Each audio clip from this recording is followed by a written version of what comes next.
Hey there, HorseCenter fans. Matt and I are back with another exciting edition of the show. Matt, we are talking Saudi Cup and Kentucky Derby in one show. Yeah, Brian, in one show, one big wintry HorseCenter show. Snowbound Schiffman, snowbound Zipsy, but we're talking about the desert and we're talking about the Derby top 10 just a few months away now. Watch it all right now here on HorseCenter.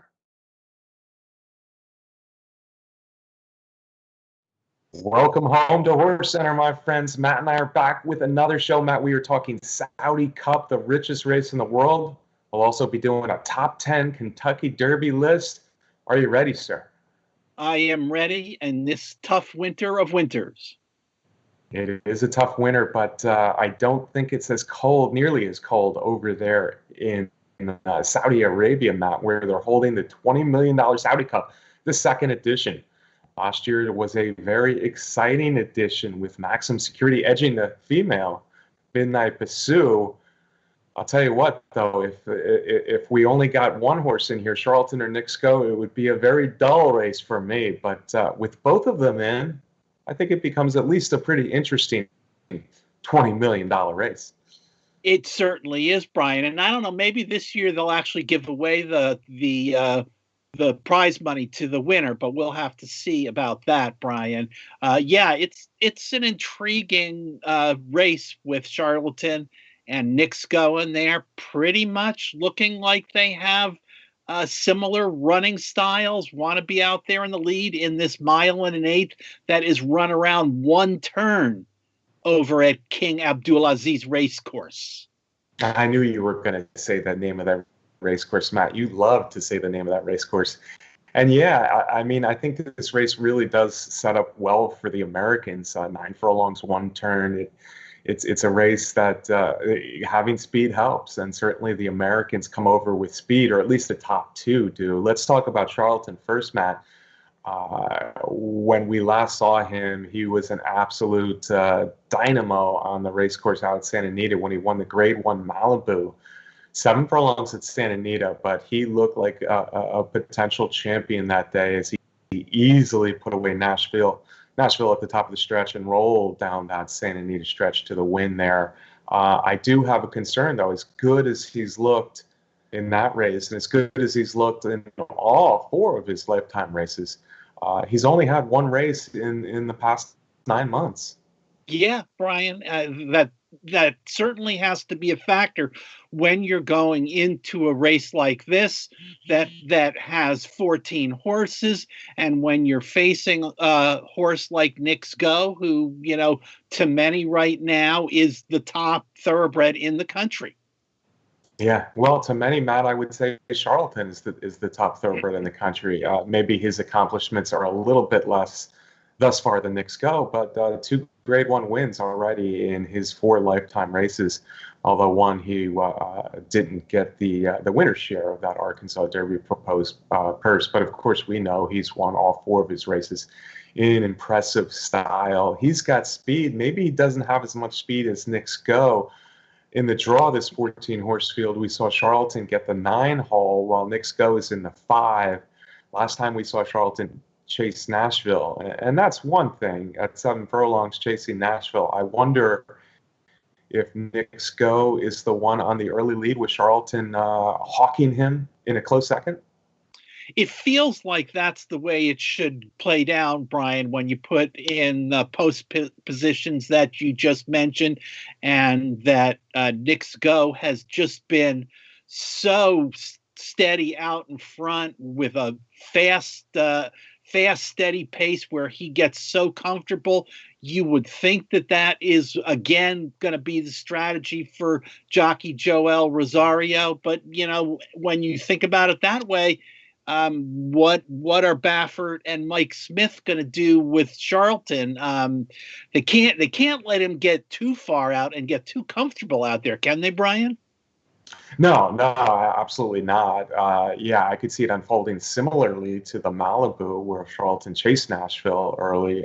In fact, I was a little surprised that he even gave Nashville maybe a length or more at one point early in the race. I think it's easier to to do what he did in a sprint than it is 9 furlongs. Now, there's 9 furlongs, 1 turn. Charlatan did win the Arkansas Derby comfortably at 9 furlongs, so he's been there before. Knicks Go finally got 9 furlong experience last time when he won the Pegasus World Cup in style. But Knicks Go just has such an advantage to me in my mind anyway, with 4 races more recently than all of but 1 race for Charlatan. I think that is an advantage. And Knicks Go has been absolutely a revelation since coming back off the layoff, since coming back for a new barn. Brad Cox, of course. Just those allowance wins were awesome looking. And then what he did in the Breeders' Cup Dirt Mile, and then the Pegasus World Cup a few months apart, Matt, was so impressive because of this. Much like what we're talking about for the Saudi Cup, he had a horse pressuring him early in both of those races, and it really didn't bother him too much as he just shed that horse and won both races easily. Yeah, Brian, and you know the Baffert camp, in response to what you said before, the Baffert camp is saying that having time between races is just what they wanted for Charlatan. So it's going to be an interesting race as it folds out. I guess, Brian, there is a small possibility that going the mile and an eighth with the speed of Knicks Go and Charlatan, that they're gonna, wear each other out and set things up for somebody coming off the pace? Question mark. Yeah, these two stand out. These two will be the heavy favorites. I think Charlatan will be preferred slightly over Knicks Go, and you can see that in our morning line odds there. But these two do stand out. But not only when I talked about this becoming a much more interesting race with both of them in there, because they're both certainly two of the best horses in America. It also creates an interesting race as far as tactics. If they do go hot and heavy too early, perhaps it could set the door. I'm not going to predict that scenario, but it is a possibility with 2 horses with as much speed as these two. And again, I go back to Charlatan's lack of only 1 sprint in the last 9 months. If we are looking for horses to pick up the pieces, pretty much everybody else in the field is a candidate. I guess we start with Tacitus, Matt. And Tacitus, if you remember, although he didn't win much last year or the second half of his 3-year-old season, Tacitus came to this track last year to run in maybe a stronger edition of the Saudi Cup. And I thought he ran a decent race. He was never going to get to maximum security, and he didn't have the closing kick quite of the filly Midnight Pursuit. But Tacitus, if you look at that race, he made a move, and he stayed on well in the stretch. He finished within shouting distance of the winner. And maybe a similar race here, if the top 2 do pressure each other, maybe Tacitus can be better at 5 than he was at 4. A more experienced version of the Son of Tapit. I would say he's the 3rd most likely winner of the race. Maybe I'm showing some American bias, but I think the Americans do have the advantage, as I said. Yeah, without question, Brian. Our USA horses are definitely holding the cards in this race. And yeah, I think that scenario is a possibility, particularly with a trainer like Bill Mott. But Tacitus is going to have to get better from 4 to 5. He's been hanging around and been right there. Aside from the Saudi Cup, he was 4th in the Breeders' Cup Classic, 3rd in the Jockey Club Gold Cup, 2nd in the Woodward. He's right there.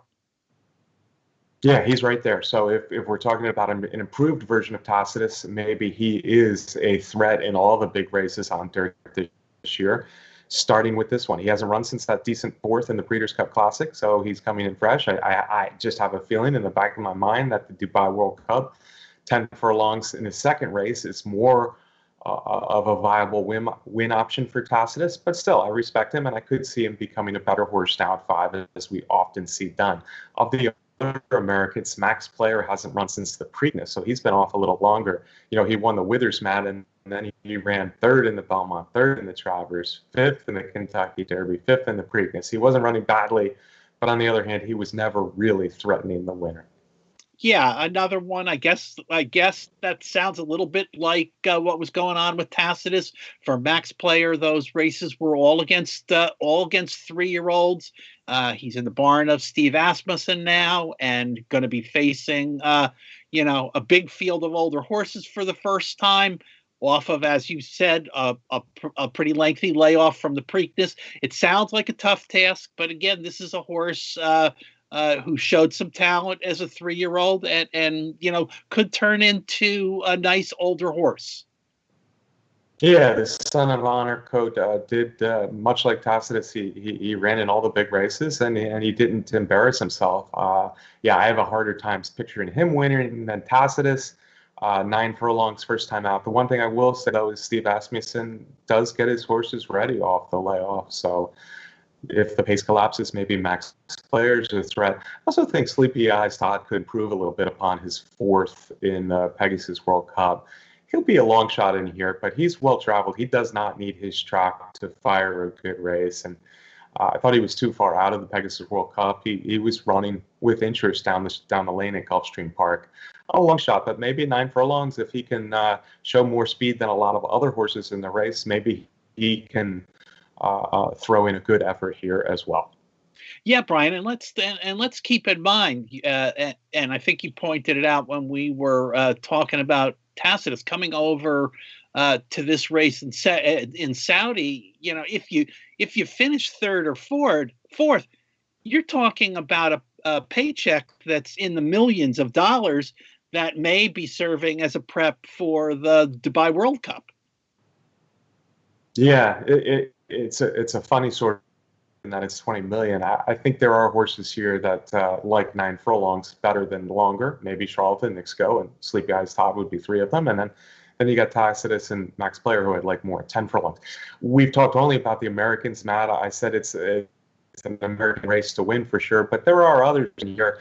Let's name a few of the international horses. I think the first international horse we should talk about, Matt, is Mishrif. He's trained by John Gosden, who's been winning big races throughout the world for decades. This horse was a revelation last year at 3 years old in Europe. He won 3 straight on the turf, including the French Derby. So he's a horse of some class. And then he does have that one experience on the dirt where he ran on this card last year. He ran in the Saudi Derby. A decent second in that race. So at least he can handle the dirt. He hasn't run since last fall in Europe, but he looks like the classiest of the international players here. Hey, Brian, yeah, and as you said, with John Gosden doing the training, that always makes a horse like this worth considering. Yeah, absolutely. Gosden actually has 2 of the 14 in here, but Mishrif sure looks like the horse with a lot of class of the 2. A couple others I want to mention, Matt. Military Law has, for the last couple winters now, he's been one of the main players over at Meydan on the dirt over there. A 6-year-old gelding that by Dubawi. He's been either winning or in the picture in several good races over there. Of course, he didn't get a chance to run the Dubai World Cup last year as it was canceled, but he comes off a win in the Al Maktoum Challenge last time. Military Law is a horse who obviously likes the dirt and one of the more known quantities of the internationals on dirt. And then you got the Japanese horse, Chua Wizard, Matt, who also is pretty experienced despite being a Japanese-based horse. He's run plenty on dirt. And his last was his best yet when he won the Champions Cup, which used to be called, it was formerly called the Japan Cup Dirt. He won that nicely last time over a good field of Japanese horses. Hey, Brian, and you got to consider those horses because we've seen enough of them come over to America and run in the Triple Crown, and they've represented themselves well. Yeah, they have. They've done some decent things on the dirt, the Japanese horses, although I still don't believe that the Japanese dirt races, I think it is getting better, but I still don't believe the Japanese dirt races quite stack up to the Dubai dirt races, for instance. So he would be a little bit of a surprise for me. Chua Wizard I'm talking about, but last race was best yet. It was only a few months ago over there in Japan winning that Champions Cup, so he's a threat. I have a feeling Mishriff is the one that if somebody runs a huge race, it would probably be Mishriff. But honestly, man, I'm all about the Americans, and I wish I could give you some odds, but I like the second favorite best. Last time I liked Charlatan to beat Nashville. Nashville was the favorite. This time as the favorite, I think Charlatan could be vulnerable here, and I just respect so much what Knicks Go did. So Knicks Go is going to be my top pick in this $20 million race. Yeah, Brian, I can't disagree with you in here. He is just in fantastic form right now, with races spaced out nicely, and Brad Cox has certainly found the key to this horse. The one turn mile seems perfect for Knicks Go.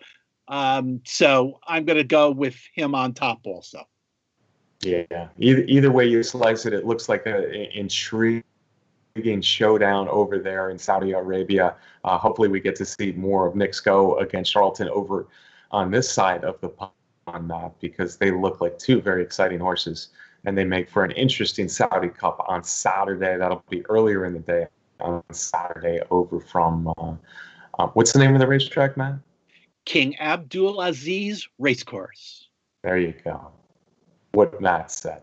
All right, Matt, let's totally switch gears from the Saudi Cup to the Kentucky Derby. It's not 20 million, but for my money, it's still the most prestigious horse race in the world. We're talking about Saturday, May 1 this year. So, hey, we're 2.5 months out. We're not that far. We're only a few more preps for these big horses from showing up on the first Saturday in May there.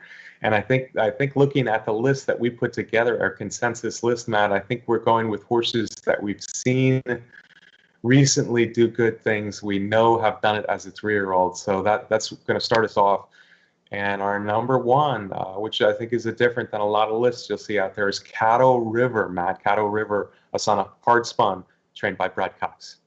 Yeah, Brian, Caddo River, these last two races have just been his victories in his last two races have just been so impressive, winning by a combined almost 10 lengths. That includes a maiden special weight, and then the just big impressive victory in the Smarty Jones at Oaklawn Park. And as we've talked about before, in his first couple races, he ran into some really tough fields. We both love the way Caddo River, the son of Hard Spun, moved along the racetrack, and he's another one that Brad Cox seems to have going in the right direction. Yeah, absolutely. I think there are questions whether he gets 10 furlongs, and he probably hasn't faced the best of this crop yet. And in fact, we saw that for sure in the Smarty Jones. As Matt said, he won both of his last two races by nearly 10 lengths. One was at Churchill Downs, so he has good experience over that race course. And, I saw some people putting him down a little bit for the final time in the Smarty Jones, but that doesn't worry me at all. It was a slow track, and he won for absolute fun in that race. Competition will get better for him. He's going to stay down at Oaklawn Park. Looks like the Rebel will be next for Caddo River. I think he's the real deal, and I feel good about having him number one on the list, Matt, but we got a lot of good 3-year-olds to talk about. The next one on our list is Greatest Honor, who's a son of Tappet out of a wonderful female family for trainer Shug McGahee. He certainly came to the forefront last time in the Holy Bull. He sure did. What a coming out party for Greatest Honor in the Holy Bull. And, when I was trying to decide on the top horses on my list when the NTRA poll opened up again for this year during this week, I went back and watched that replay, and that move around the turn and the turn of foot that Greatest Honor displayed down the stretch really impressed me. Yes, you can come up with knocks about every horse, and yes, the field of the Holy Bull kind of fell apart in the late going, but still, the way Greatest Honor did it, drawing off to win easily. Yeah, and with 2 wins already at Gulfstream Park, he's starting to remind me of another Shug McGahee horse of about 8 years ago named Orb. Greatest honor, I tell you what, if Caddo River has any questions about 10 furlongs, I don't think the same could be said about Greatest Honor with that breeding. I mean, he has it on both sides of the pedigree. And after maybe not quite getting the job done at 2, he's really turned it on down there at Gulfstream Park. Looks like a maturing horse. I'm with you, Matt. The Holy Bull was very impressive. Looks like he's going to stay down at Gulfstream for a while with the Fountain of Youth on his radar next. And a strong-looking horse for a really good trainer in Chuck McGahee. Number 3 on our list, Matt, is I think the horse most people still have on number 1. We just haven't seen him yet this year. Essential Quality was excellent last year in winning all 3 of his races, 2 of them Grade 1s. He did it at Churchill Downs, and then a pair of Grade 1 wins at Keeneland. Of course, I'm talking about the gray Essential Quality. He's another son of Top It now. He sure is. A Godolphin, homebred by Tappet, so you know he's got quality and got the breeding to handle the 10 furlongs. I had him down at the number 3 spot and in my top 10 just because he hasn't run this year. And I'll be honest with you, Brian, I'm starting to get a little concerned. The weather there at Oaklawn Park has thrown a monkey wrench into the plans for Brad Cox, with all the snow and the cold out there and the Southwest being postponed again for not this weekend, the weekend after. I think it's going to be tough to get on that track that is not a winterized track and is not ready for what has been thrown at the people of Arkansas anytime soon. That being said, Essential Quality has done absolutely nothing wrong and looked great in all of his wins. Yeah, he certainly has a strong closing kick. He's also bred to handle the distance. He's beaten good horses for sure already in at least his last 2 starts. So Essential Quality did everything you'd want to see a 2-year-old do last year, bred to move on. He was working well. As Matt says, Oaklawn Park is in a little bit of trouble trying to get these races run right now. So he was supposed to have already been having made his 3-year-old debut, and now we're looking at least another 9 days from now, and that could even get pushed back, as Matt said. So Brad Cox might need to do something different, but as for now, he's still waiting for that Southwest. Hopefully it's run in 9 days. We'll see. Essential Quality deserves a high spot on the list, as does the next horse, Matt. Life is Good. And, if we're talking Kentucky Derby, if we're talking Triple Crown over, the last quarter century, you gotta start with Bob Baffert. And this will be the first horse of Bob Baffert's on the list. And if you look at the future wager that's happened a few times already this year that Twin Spars Churchill Downs does, Life is Good is actually the favorite. Matt, the son of Into Mischief's only run twice. One was a sprint. One was the Sham Stakes, but he's 2 for 2. Yep, that's for sure. And of course, Bob Baffert is always the favorite in these future pools. Life is Good, son of Mischief.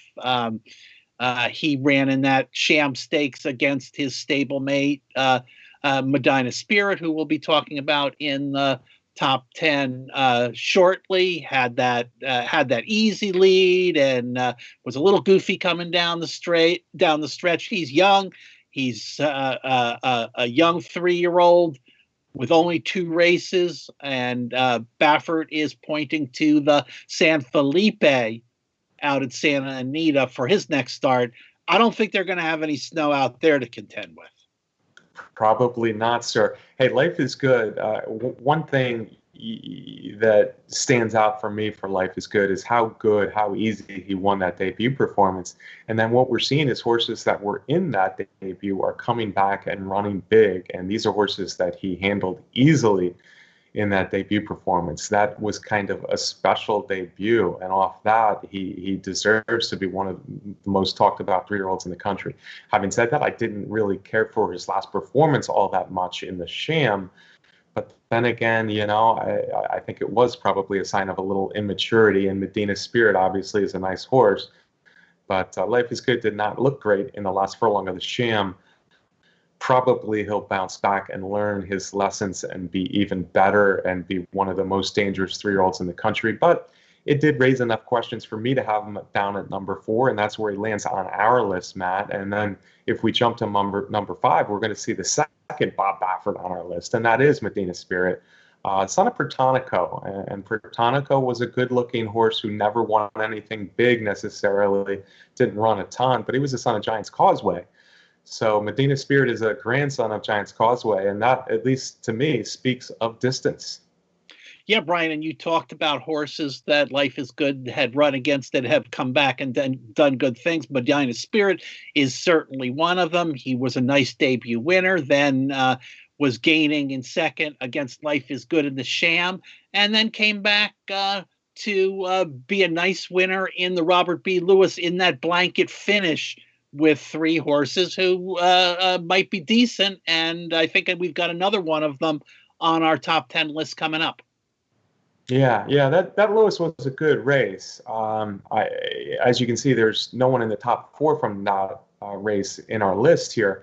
But on the other hand, I thought all 3 horses ran really well. Medina Spirit was awfully game. He had a little bit of pressure early, and then it looked like both Hot Rod Charlie and then Roman Centurion had his number early in the stretch, and Medina Spirit persevered really well and was able to get the win. Looks like a nice horse, and with that Giants Causeway pedigree, I think he probably will go on in distance. So Medina Spirit becoming, every time he runs, he's becoming more interesting to me. He lands at number 5 on the list. Speaking of horses getting more interesting, the more they run is risk-taking, Matt, from the barn of Chad Brown. Chad Brown has not won the Kentucky Derby yet, one of the few races he hasn't won yet. You think Chad Brown will eventually win the Kentucky Derby. And this horse, after a couple of so-so efforts, got 9 furlongs at Aqueduct with blinkers on for his last 2, and he's looked like a new horse, including a nice win last time in the Withers. He sure has looked like a new horse. And as you said, won a maiden special weight, came back and won the Withers. So already gotten 9 furlongs. Son of Medagliadoro. He's another one, like we've mentioned, from our top 10 that seems to be able to run for more distance. The 10 furlong Derby distance is not going to be a problem. They're going to stay in New York and shoot for the Wood Memorial next. Yeah, and you got to like a horse who's been 9 furlongs a couple times already and is really finishing up strongly. Blinkers on, he's undefeated with blinkers, in good hands in Chad Brown. Certainly looks like a horse that is up and coming. Mandaloun, Matt, is number 7 on our list. This is the 3rd already from trainer Brad Cox. And Mandaloun, after not quite getting it done as the favorite in LeCompte, did get it done last time in the Risen Star. It's another Brad Cox. It's another Into Mischief. It's another really nice homebred.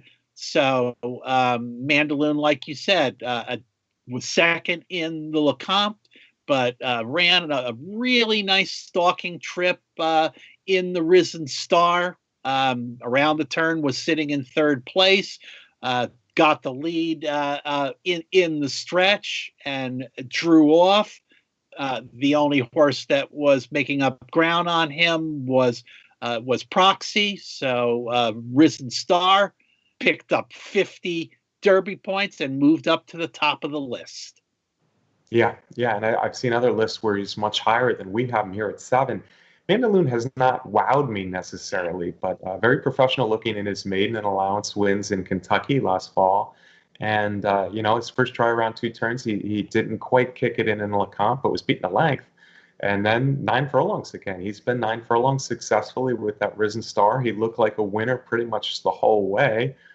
He didn't romp again, but I think the fact that he's running at Fairgrounds with this nice schedule, get a mile 3/16 next time in the Louisiana Derby is a good thing for a horse who has experience over Churchill Downs. Certainly the horse to watch.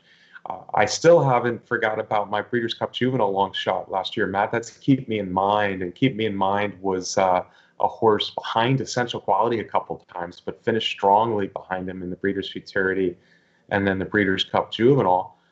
Then when he got away from him, Matt, Keep Me in Mind, the Son of Laoban was able to win the Kentucky Jockey Club. Yeah, and as we know, keep me in mind is a son of Lauband, who was a precocious freshman sire last year. He is stabled at Oaklawn Park for Roberto Diodoro. That's another mouthful that I like to say.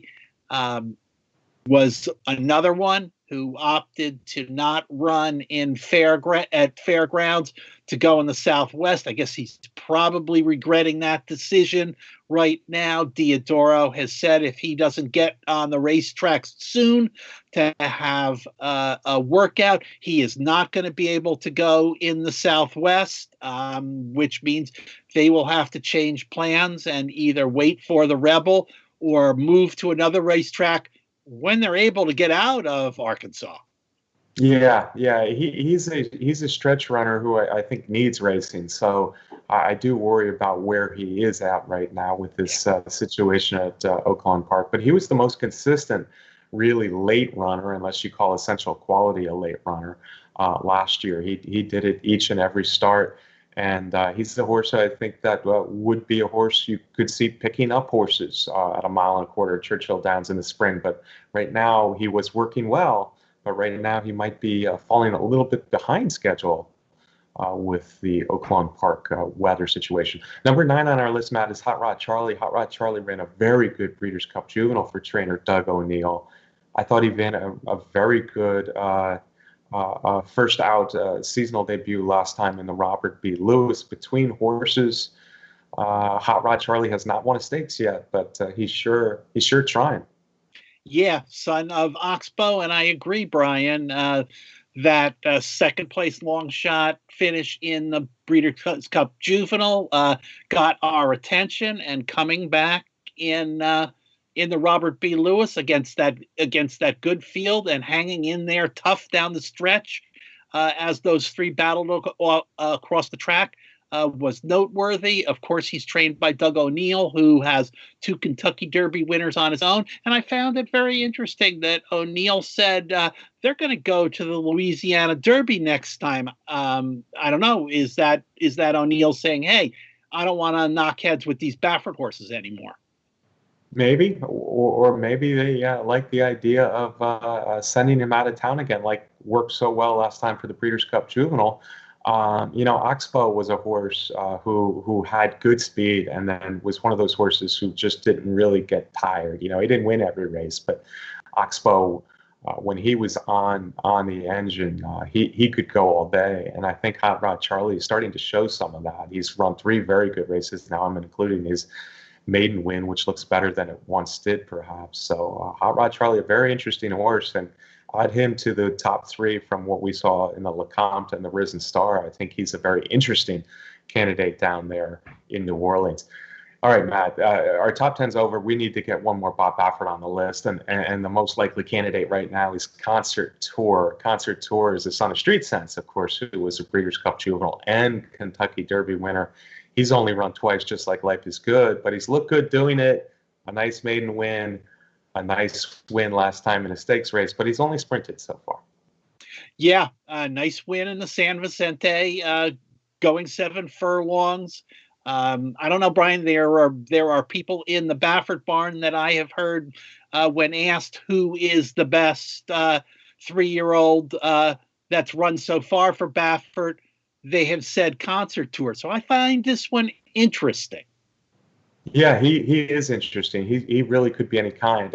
I wasn't blown away with the San Vicente, but he certainly did what he had to do, and that was only his second lifetime race. Bred to go longer. Concert Tour, we don't know for sure, but he looks like a strong candidate to get better and better as maturity comes and the distances increase. Matt, it strikes me at this point, 2.5 months out. I don't want to be negative on our top 10 list here, but I could give you a top 10 list maybe with Prevalence or Roman Centurion or Jackie's Warrior or Candyman Rocket, the Great One, Proxy, Midnight Bourbon, Highly Motivated. The list goes on, Matt, and we could have done well with a lot of those horses in our list as well. What do you think? I agree with that, Brian. It seems like a very wide open batch, and I guess that's a reason why in that Kentucky Derby future pool, number 3 that closed last weekend, the all others took an awful lot of action for the third pool of the year. I think that was racing fans saying, those 24 are interesting, but there's so many others, and you rattled off a bunch of names there, Brian, that are worth being considered.